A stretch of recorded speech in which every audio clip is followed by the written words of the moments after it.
Today on American Indian, Ford and I are co-hosting since this month's episode is something we both enjoy. Walking Delhi. Before coming to India, Melissa read Sam Miller's book, Delhi Adventures in a Megacity, all about the former BBC correspondent's experiences walking Delhi to get the pulse of this sprawling megalopolis. Ever since reading the book, I've wanted to walk the city myself, and in our 3 years here, we've had plenty of opportunities. So this episode is going to celebrate some of the things we've found on our walks. Coming up in this Walking Delhi edition of American Indian, we take a comprehensive tour of Connaught Place, review Sam Miller's book, Delhi Adventures in a Megacity, along with a quick tour of our favorite places to walk in Delhi. All that and more on this Walking Delhi edition of American Indian. We're an American family living in India. We love food, film, language, culture, and making new friends. Join our adventures from America to India and beyond. As mentioned in the Coffee in Delhi episode, Connaught Place was designed by the British Empire when the capital was moved to Delhi from Kolkata as a commercial hub, and it remains so even to this day. CP is a hub for tourists and upper-class locals who are drawn to the shopping and restaurants in the different blocks of CP itself. CP also attracts locals and savvy tourists who are looking for cheap deals in and around the Palika Bazaar area. With such a broad range of foot traffic, CP serves as the perfect draw for vendors and smooth-talking salesmen and even conmen. In Sam Miller's book, he tells the story of an unknown person who deposits a small amount of poo on the shoes of tourists as they walk through the underpasses near the outer ring of Connaught Place. Miller fell victim to his assaults a few times and is mused about trying to catch the perpetrators in the act, not out of a sense of vigilante justice, but more out of a journalistic curiosity to see how the con developed over time. At one point, Miller apparently even recruited a camera crew to try to catch the perpetrators in the act, but was unsuccessful. We decided we'd give it a try as well, go undercover as clueless tourists and see if we could catch them in the act. In our search for the infamous squirter, we thought it would be fun to follow Sam Miller's CP walk and see what's changed there since the time of the writing of his book. But first, Delhi by the Book, in which Melissa broadens our understanding of Delhi through literature. Welcome to my first Delhi by the Book. Today, I'm going to review this book, Delhi Adventures in a Megacity by Sam Miller. This book, I believe, would fall under the travelogue category. It's about the adventures and mishaps and recollections of the author Sam Miller as he walks a spiral through the city of Delhi. Sam Miller was a first-time resident in Delhi back in the early 1990s, and he then returned to the city back in 2003 and is still a resident here in Delhi today. The narrative is written in first person, drawing from what's happening to the author at that time in a specific location in the city, and also drawing on past memories from that same location. The style of the book is casual, almost conversational, kind of like you're listening to a friend relate stories from his latest trip that either have you raising an eyebrow in disbelief or interest, have you leaning forward in your seat to hear more, or sometimes just laughing out loud. Throughout the book, Sam Miller uses footnotes, and they always expand upon the topic mentioned, sometimes giving you bonus information or an additional story that ends up being as interesting as the first. Another unique feature about the book is how the author includes a hand-drawn map at the beginning of and an intermission at the end of each chapter.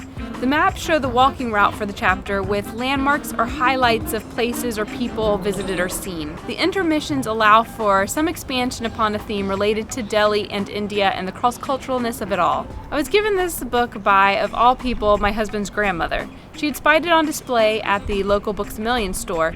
At the time, we were planning to make the move to India, and I'm sure it was this that compelled her to pick up the hardcover copy and take it home. After she finished reading it, she passed it off to me. I instantly loved the book. I felt like a large, intimidating, unfamiliar megacity was slowly shedding its shroud of mystery layer by layer as each chapter finished. And now, upon a second reading, after living in the National Capital Region for 3 years, I really love it even more. I can read along and nod and chuckle and shake my head and say, yep, that's Delhi. Sam Miller's writing is spot on. It's smart, it's full of wit. His writing has a way of carrying you through the many scenes of Delhi, feeding you information about the city and showing you its realities while making you laugh, cringe, and ponder. I'll be back with more book reviews, but until then, learn about Delhi by the book.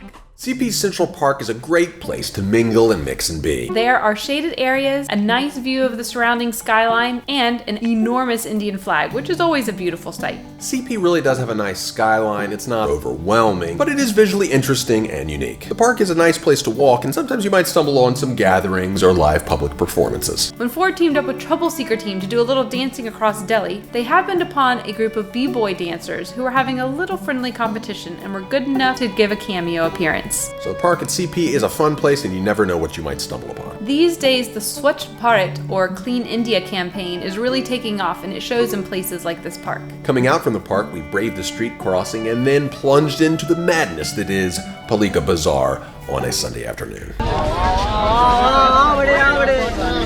The plan was to follow Miller's route counterclockwise from Palika Bazaar around inner circle of Connaught Place, then back across Palika Bazaar Park to find the famous ear cleaners that Miller mentions in his book, then through the middle ring, an often overlooked part, to outer circle and hopefully discover the whereabouts of the infamous poop on the shoe conmen. It wasn't long before I was approached by the first shoe shiner of the day, a young lad named Pankaj. I've never gotten my shoes shined before, and I agreed to pay the kid a bit extra if I could interview him and film him. कहाँ से है? राजस्थान से राजस्थान। लाता ये वाला हमारा खुद का नहीं है। क्या? ये हमारा घर का नहीं है। ओह, आपका नहीं है? हाँ, दूसरा?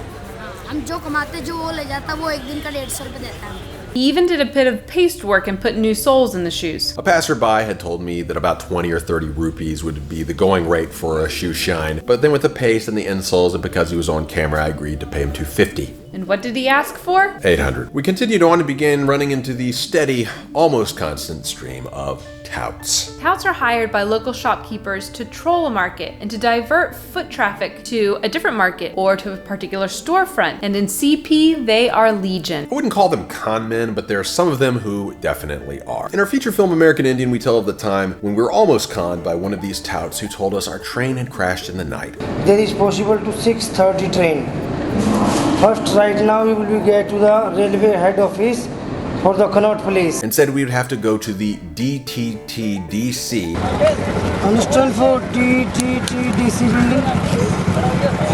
Which is supposed to stand for the Delhi Tourism and Transportation Development Corporation, which is a legitimate government organization. But he took us somewhere else that just happens to have the same abbreviation. The thing is, the real DTTDC is not for tourists anyway. It's an initiative to bring tourists to Delhi. And they run things like the hop-on, hop-off bus service, which is really a great program. So they do good work. Don't confuse them with the travel brokers who are just posing as government-funded entities. If you're looking for a government-funded initiative in the CP area, the place you want to go is 88 Janpat, and that is the India Tourism Office. This is not a scammer place. It's totally legit, run by the government. You can get good information there. And from there, you can probably learn more about different travel brokers who you might want to use. If you're looking for a travel agent, that's what those other DTTDC places are, but I have a difficulty trusting travel agents who mislead, even to the point of saying that people died in a train crash in order to get me in the door. Yeah, that's pretty sketchy, dude. On the western corner of D Block, we came across a magazine seller, and what did we find?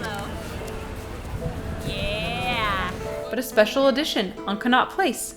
Serendipitous. The Swachh Bharat Clean India campaign has taken to the walls of Connaught Place as well. When I first came to India in 2002, Delhi looked like a grade B horror film nightmare with red stains everywhere, which are the spit out leftovers from pan, at the time India's tobacco substitute drug of choice. It's a betel nut derived stimulant that you chew on, and when you spit it out, it looks like red. It doesn't actually look blood red, it's more like this orangey reddish thing, but it's pretty unsightly. CP looks so much better these days, but there is a new pigment adorning the walls of Connaught Place. Graffiti. I will take it over pawn stains any day. And these days CP has quite a bit of it, most of it of the officially sanctioned variety, like by local businesses, which is pretty nice seeing that used. And it definitely brightens the place up. Almost finishing our first revolution, we came up to the corner of A Block, the home of one of CP's most famous local haunts, Winger's Deli. Standing in line here is good for developing one's assertiveness. While we were waiting, we got to witness the arrival of the milk resupply. I'm a big ice cream guy, so I tried for the ice cream version, which was a mistake. Leave it to me to get the wrong thing. Like everyone else got the glass bottle ones. I asked for the ice cream shake. I realized after ordering that the iconic glass bottles is only meant for the milkshake variety, not the milk and ice cream variety. You just get this big paper cup, and it's just not the same, you know? The ice cream shake is kind of a letdown, especially now that Delhi has the Big Chill and Johnny Rockets, you know, places that serve really thick ice cream shakes, which is what I like. So I had to come back on another occasion to give the authentic glass bottle walla version of Winger's milkshake a try. And my first time trying Winger's chocolate shake. So here it goes. Yeah. It's the way you're supposed to do it. Get it in the glass bottle. I like it a lot.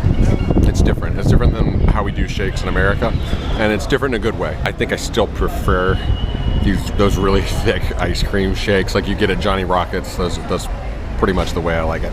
But this is good. Open mouth smile. Not quite an XD. Open mouth smile. Just a bit further along A block, we found this lady selling table covers. I really liked the color scheme, so we stopped for a look. It took some time. Meanwhile, I had some fun. Madam, special centennial sale, 500, only for you, my friend. Oh, I'm sorry, I was just looking. Madam, final 300, special relationship price. No, really, I really just don't want it. It's final, madam, best price, 3 for 250, only for you, my friend. It's not you, it's me.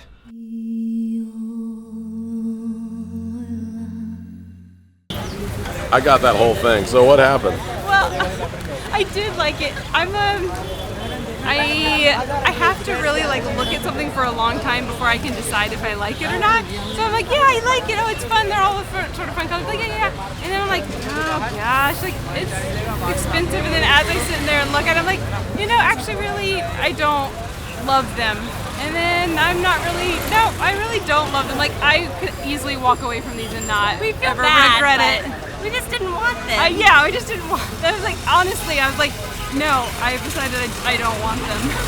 Was she asking the right price, or? Oh, well, I don't know. I don't know how much those things are. I thought you had something similar to those, didn't you? I have a bed cover.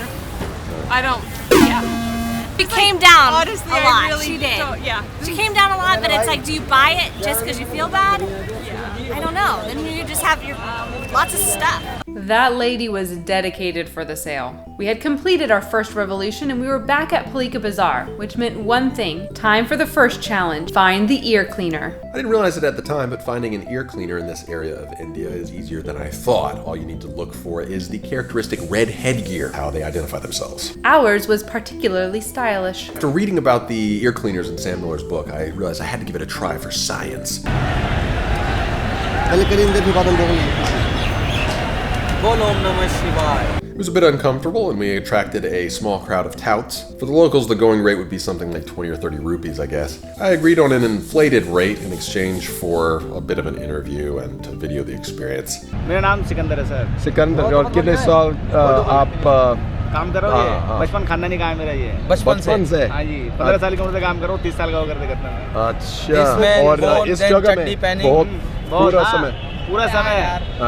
Yeah, it was an experience. At any rate, I bit the bullet and I got my ears cleaned at Palika Bazaar. If I were to give this an emoticon rating, I'd have to invent a new one. I would give it which I'm calling a furrowed brow cringe. CP can be a lot of fun, and even though the past 3 years we've spent a lot of our time in Delhi and a lot of time in CP, every time we go we discover something new. Still a lot more from Connaught Place on the way, including some discoveries on the middle and outer circles, and the stunning conclusion to our poop on the shoe stakeout challenge. Coming up, the Sue's family reveals our favorite places to walk in Delhi and gives some recommendations on organized heritage and historical walks you can take to get to know the city better. All that and more on the next segment of this Walking in Delhi edition of American Indian. Please consider supporting the show on Patreon. Click here to learn more. We've also begun daily vlogs on the channel, and we're about 3 weeks in to daily vlogs. So to help grow the channel, please don't forget to like, comment, subscribe, and share as many of these videos as you can. Thanks so much.